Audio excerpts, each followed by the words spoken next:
of the late Stephen KESHI, we will not be taking our usual Africa Tech segments, which airs on Fridays. But it's been 2 days since the world woke up to the news that football legend Stephen KESHI had passed on. Channels Television has been speaking to some members of his family, and they've been explaining their plans for the autopsy and the burial rites for the late legend. The KESHI family at this time would like to state categorically that funeral rites and all things pertaining to what will now happen to Stephen KESHI will be communicated very shortly to the larger world. We are also not unaware that Stephen KESHI wasn't just a national icon, but was an international personality that the whole world has been, devastated by his sudden death. And we'd also like to use this medium to say to everybody that thank you for all the outpouring of love that has been coming from across the world to this family. In a simple sentence, he lived an exemplary life. He made himself an example to all. In his career as a football player, as a father, an uncle, a brother, he lived an exemplary life.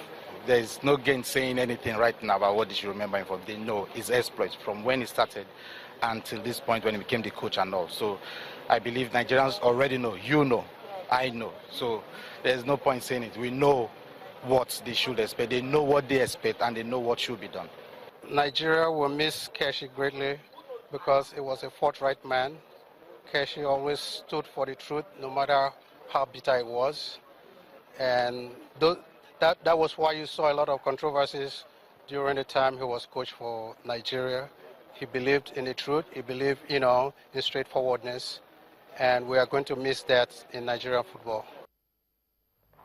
In the meantime, more reactions have been pouring in following the death of Stephen KESHI. Now, one of those who've been reacting is the president of the Nigerian Football Federation, Mr. Amaju Pinnick. Here's what he had to say.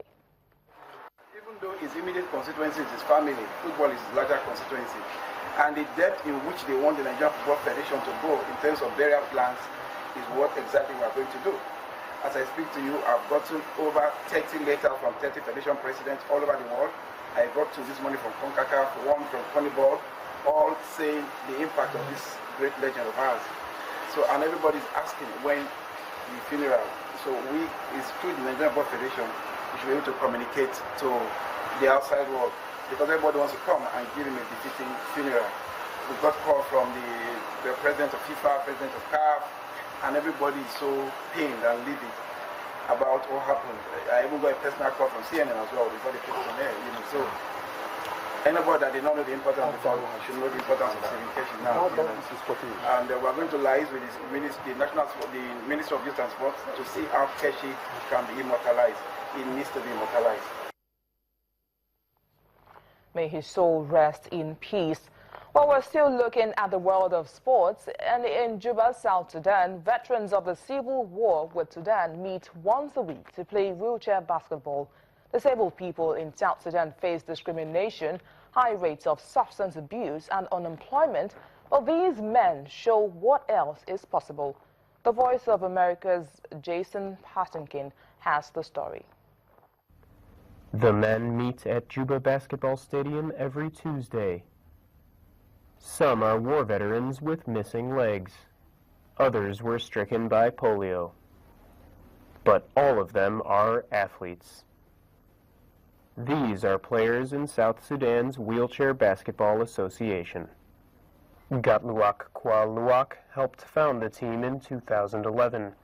He lost his leg as a soldier in the Second Sudanese Civil War in 2000. Like many others, he learned the sport as a refugee in Kenya. Wheelchair basketball. It is not easy game. It's very technical. It needs a lot of courage. It needs a lot of mind. Let me say, you have to be committed. It has changed bigger part of disability in me to ability. I realize that I can do anything like other people. Disability is not inability. It's not only veterans who participate. James Amule got polio when he was 2 years old. He says disabled people are passed over for jobs in South Sudan and are called Abu Karang, a slur. I have a name. I need to be called by my name, not by a nickname. As my name is called James Amule, I am supposed to be called that James Amule, not to be called that a disabled person, which is not good. Even if you call me that a disabled person, I will not feel like I am a human being. Already, the sport is changing attitudes. The South Sudan Basketball Federation hopes the team will compete at this year's Paralympics in Brazil.